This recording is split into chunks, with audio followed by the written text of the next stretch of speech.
तो दोस्तों हुआ कुछ यूँ कि कुछ दिन पहले मैं यूट्यूब पर ये ऐसे स्क्रॉल कर रहा था तो मेरे सामने एक पोस्ट आई और उस पोस्ट में अत-तलाक सूरह अत-तलाक की आयत नंबर 3 का ज़िक्र किया गया था। तो मुझे वो थोड़ा फ़नी आयत लगी तो मैंने सोचा कि चलो उसके बारे में एक वीडियो बनाते हैं। तो देख पहले आप लोग लाइक्स और शेयर कर दीजिए वीडियो को, और अगर चैनल को सब्सक्राइब नहीं किया है तो चैनल को सब्सक्राइब भी कर लीजिए। उसके बाद मैं शुरू करता हूँ। पहले मैं आयत स्क्रीन पर ले आता हूँ, उसके बाद देखते हैं। वैसे तो मुझे आयत नंबर 3 पढ़नी है, पर उसके पहले आयत नंबर 1 और 2 भी देख लेते हैं। नहीं तो मुसलमानों का तो यही रोना रहता है ना कि आउट ऑफ कॉन्टेक्स्ट पढ़ रहे हो, कुछ लाइन से पढ़ो, सीरियल वाइज पढ़ो, कॉन्टेक्स्ट में पढ़ो। तो चलिए 1 2 भी देख लेते हैं। अत-तलाक की आयत नंबर 1 बोलती है, ए नबी, जब तुम अपनी पत्नियों को तलाक दो तो उन्हें उनकी इद्दत के समय तलाक दो और इद्दत की गिनती करो, तथा अल्लाह से डरो जो तुम्हारा पालनहार है। तुम उन्हें उनके घरों से ना निकालो और ना वे स्वयं निकलें, परंतु यह कि वे कोई खुली बुराई कर जाएं, तथा ये अल्लाह की सीमाएं हैं। और जो अल्लाह की सीमाओं का उल्लंघन करेगा तो निश्चय उससे उसने अपने ऊपर अत्याचार किया। तुम नहीं जानते, शायद अल्लाह इसके बाद कोई नई बात पैदा कर दे। तो ये आयत नंबर 1 थी। इसमें नबी की अपनी पत्नी को कैसे तलाक देंगे उसकी बारे में चर्चा है। तो इसके बारे में तो कुछ नहीं के बोलना मुझे। अब आयत नंबर 2 पढ़ लेते हैं। फिर जब वे अपने निर्धारित समय को पहुँचने लगे तो उन्हें अच्छे ढंग से रोक लो, अथवा अच्छे ढंग से उन्हें अलग कर दो, और अपने बीच से 2 न्यायवान व्यक्तियों को गवाह बना लो और अल्लाह के लिए ठीक-ठीक गवाही दो।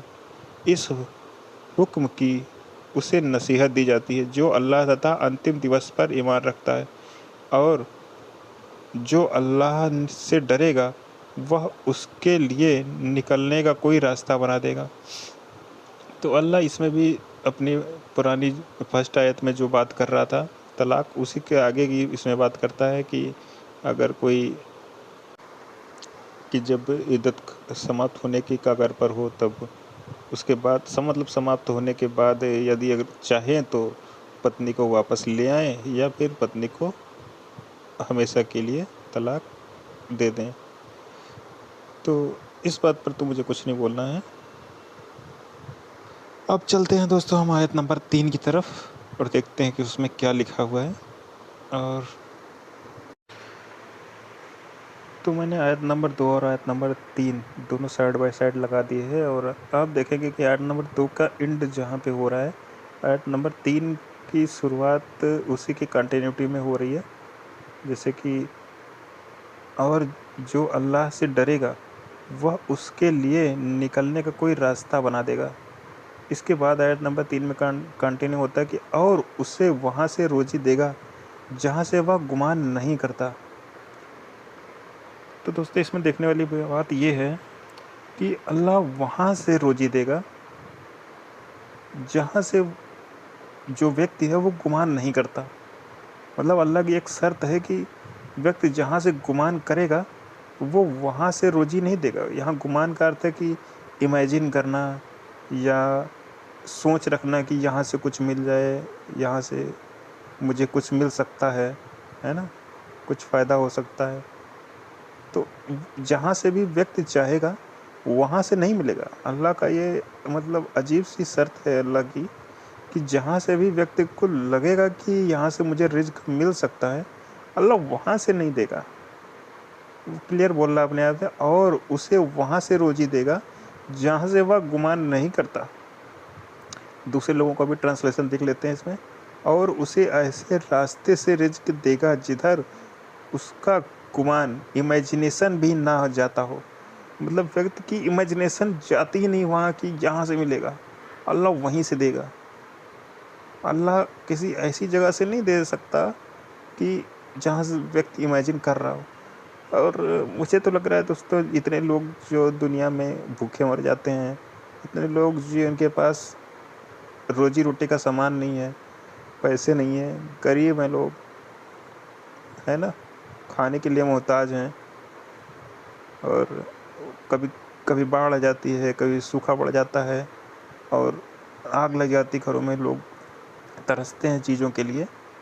तो वो इसीलिए नहीं पूरा होता क्योंकि अल्लाह को लगता है कि मैं वहाँ से दूंगा जहाँ से व्यक्ति ने सोचा नहीं है। और व्यक्ति जो है वो सोच लेता है कि यार ये कुछ दे दे, वो कुछ दे दे, है ना। तो बंदा जैसे ही सोच लेता है कि यहाँ से कुछ मिल जाए, तो अल्लाह का शर्त वहाँ पे आ जाती है कि अब यहाँ से तो मैं नहीं दे सकता, क्योंकि मैंने कुरान में वादा किया है कि मैं वहाँ से दूंगा जहाँ से तुम गुमान नहीं करते, जहाँ से तुम सोच नहीं सकते, एक्सपेक्ट ही नहीं करते, जहाँ से तुम, मैं वहाँ से दूंगा। और इसी अनोखी शर्त की वजह से अल्लाह लोगों को इस दुनिया में प्रताड़ित करता रहता है, मारता रहता है, लोग परेशान रहते हैं। तो यही मेरी आज की बात थी कि यह अजीब सी शर्त क्यों है अल्लाह की।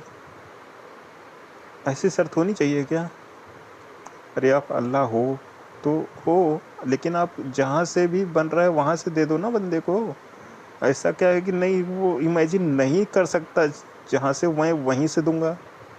ये शर्त क्यों लगानी है अल्लाह को? और उसके चक्कर में लोग मरे जा रहे हैं, लोगों को मिल ही नहीं रहा है, क्योंकि वो लोग इमेजिन कर ले जा रहे हैं कि मुझे मोदी दे दे, मुझे ये नेता दे दे, मुझे वो नेता दे दे, मुझे यहाँ से मिल जाए कुछ, वहाँ से मिल जाए कुछ, पड़ोसी दे दे, है ना, कोई मदद कर दे आके। और जैसे ही बंदा सोच लेता है, अल्लाह वो रास्ते ही ख़त्म कर देता है, क्योंकि अल्लाह का वादा है कि मैं ऐसी जगह से रिस्क दूंगा जहाँ से तुमने सोचा ही नहीं है, तुम इमेजिन ही नहीं करते, तुम एक्सपेक्ट ही नहीं करते, जहाँ से तुम्हें वहाँ से दूंगा। तो ऐसी बचकानी शर्त अल्लाह को नहीं रखनी चाहिए थी कि लोग ही फिर डिप्राइव होते रहें, मरते रहें, और अल्लाह अपनी शर्त को लेके ही आगे बढ़ता रहे कि भाई अब तो मैं यहाँ से मदद नहीं करूँगा क्योंकि तुमने एक्सपेक्ट कर लिया है कि यहाँ से मदद हो जाए, तो अब मदद नहीं करूँगा। तो ये बहुत ही फ़नी बात लगी मुझे अल्लाह की और कुरान की। तो आप लोग क्या बोलते हो कमेंट्स में बताना दोस्तों। और ये वीडियो मैं यहीं पर एंड करता हूँ, लेकिन आगे मैं इसी तरीके की और भी आयतें या हदीसें लेकर आता रहूँगा। तो चैनल को अगर सब्सक्राइब नहीं किया है तो अभी सब्सक्राइब कर लें, और वीडियो अच्छी लगी हो तो शेयर ज़रूर करें, लाइक भी कर दें। धन्यवाद। जय हिंद दोस्तों। वंदे मातरम।